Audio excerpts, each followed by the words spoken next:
Cuba scrambled this Tuesday to restore power after a nationwide blackout hit the island, just as the US President Donald Trump proclaimed that he will take it over. Cuba's national electric grid collapsed on Monday, leaving about 10 million people without power amid a US-imposed oil blockade that's crippled the island's already obsolete generation system. Much of Cuba has had power restored this Tuesday, but it was during the nationwide blackout that President Trump of the United States made his menacing remark, telling reporters at the White House, quote, "I do believe I will have the honor of taking Cuba." Well, Trump's gone on to say that Cuba's in bad shape. He spoke to reporters in the Oval Office a few hours ago. Trump added that Cuba is talking with his Secretary of State, Marco Rubio, and Trump said Washington should be doing something with Cuba very soon. Rubio, in his turn, said the current Cuban government's unable to fix the island's struggling economy, and it needs new people in charge to repair it. Well, let's get the analysis and bring in Christopher Sabatini, Senior Research Fellow for Latin America, the US and the Americas program at Chatham House. Christopher, as always, pleasure to have you with us. Why is Cuba's power generation infrastructure in such a poor state? Can you give us some background on that, please? The first is that they've lost what was effectively originally 100,000 barrels per day of gifted oil from Venezuela, half of which they sold on the global markets, and half of which was for their own consumption. That has disappeared with the oil blockade.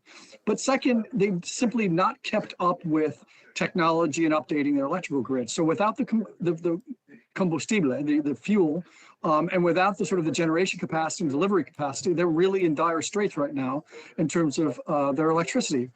And according to Cuba's own authorities, they only have a few weeks to go of fuel left. So it's going to only get worse. And quite frankly, the measures the Trump administration is proposing are not going to provide immediate relief. So Trump, when he says Cuba's in a bad way, he's quite correct. But Cuba might be in an even worse position because of what Trump has imposed. Exactly right. He basically imposed this oil blockade, which cut off a lifeline that had been given to Cuba for a long time, that kept the lights on literally, but also was essential for people's cooking oil, people's refrigeration of food. So food is spoiling, and even for the delivery of food, and even for the hard currency that they used to earn when they would sell part of that oil on international markets. This has been if you will, a humanitarian crisis, largely of Trump's making. So there's been this issue of the aging infrastructure, which hasn't kept up with technology for any number of reasons under the previous Castro regime. There's been the situation created by Trump with his decision post-Venezuela to squeeze Cuba in that way. What is motivating the Trump administration to do this? Quite frankly, I think part of it is that they want to project their power in the hemisphere, as they did in Venezuela. And I think the Venezuela model is one that Trump thinks he can impose or use in Cuba, as he thinks he's going to use it in Iran. But Cuba is not Venezuela. It's a much more disciplined revolutionary state, one-party state, a command and control economy that's been in power for 67 years now.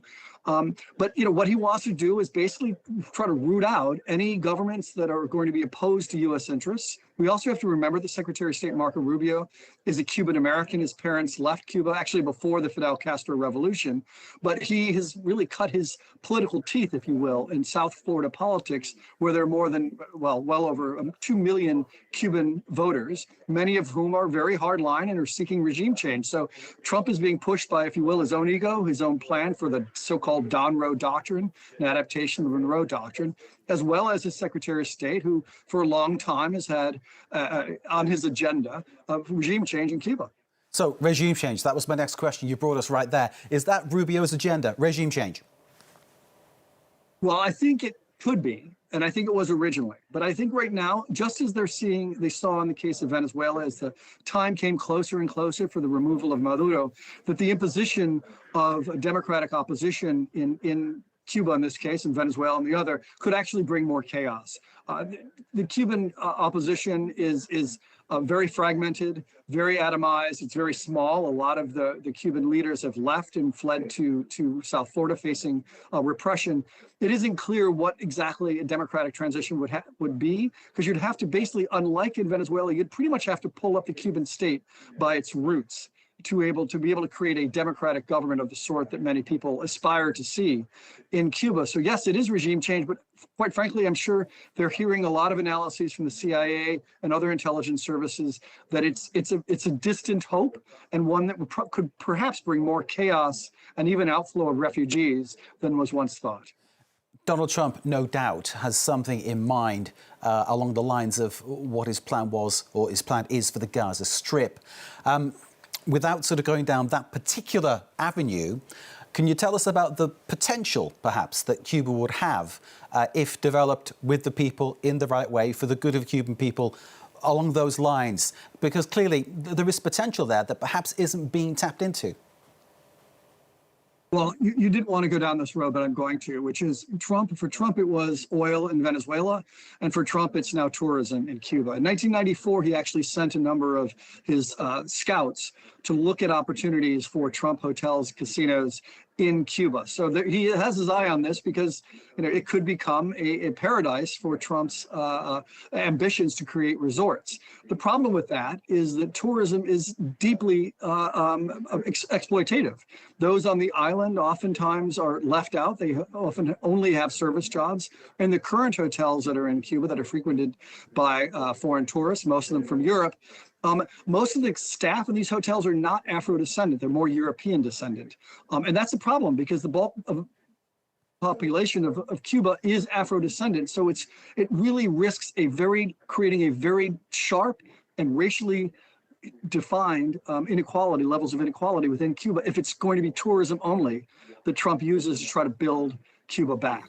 Is there anybody on the island, because Rubio's talking about different people are needed to make it happen, is there anybody there that you can think of that might be able to work with Trump, his people, in order to create this evolving Cuba, which could be for the good of everybody? Well, ironically, Marco Rubio is talking to the grandson of Raul Castro, Raulito, which is funny because, first of all, it demonstrates, first of all, that the revolution of 1959 is just created a dynasty.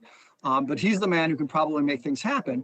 But having worked in Cuba for a long time and having tried to press for a number of changes with Cubans, in this case for an exchange program with Columbia University, everything has to go to the top. It is a very vertically dominated structure in terms of decision making. So even talking to one person, even if it is a Castro, that person or whatever change will still have to confront a deeply hidebound and resistant bureaucracy that is very inefficient. So this is not a matter of just flipping a switch and opening up the markets in the tourism sector and allowing for investment.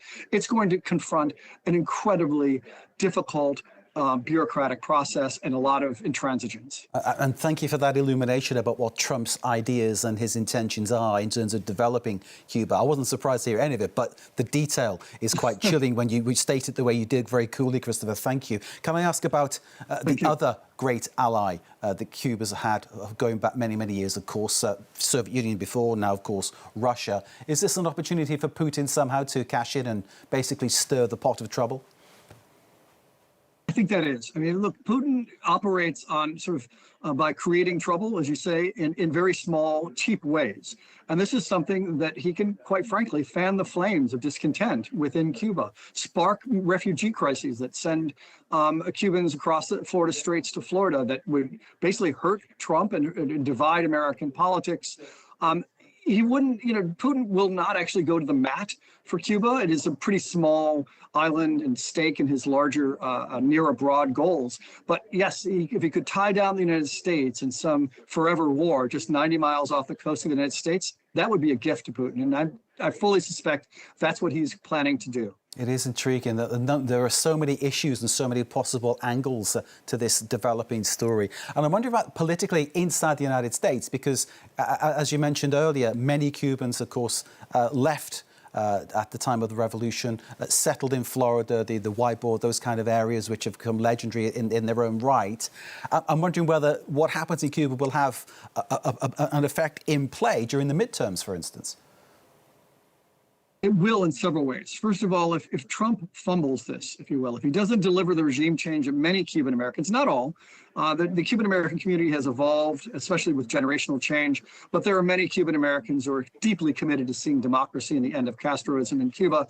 If he fumbles that and doesn't deliver regime change, he'll probably lose a lot of their votes. And the three Cuban American congressmen from South Florida have been continued to hammer away on this issue of regime change, democracy, the end of Castroism. He'll probably lose their votes.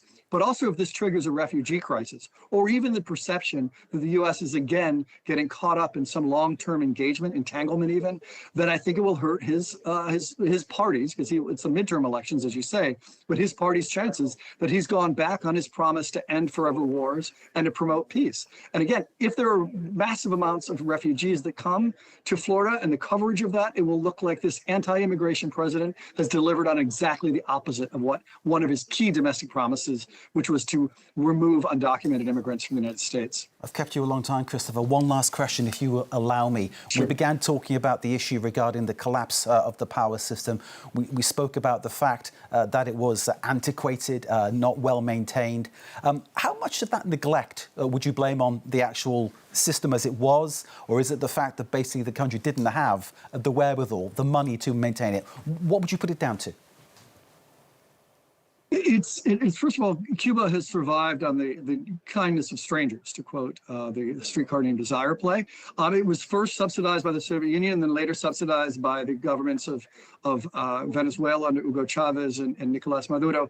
That meant that they really didn't have to engage in the sort of upgrades that are necessary to keep an economy and electrical system running, basically. But also, it is a very top-down command control economy. If you're a farmer in Cuba, for example, the state comes out, they tell you what you're going to plant, how much you're going to plant, they deliver the fertilizer and the seeds, and then they collect it and sell it in state-led stores. This is not a flexible entrepreneurial type economy that can sustain sort of innovation and investment in people, quite frankly, and in sorts of economic resources that can sustain its food system as well as its infrastructure. Christopher Sabatini, as always, thank you very much indeed for being with us, joining us from Chatham House. Pleasure speaking to you as ever. Thank you very much indeed.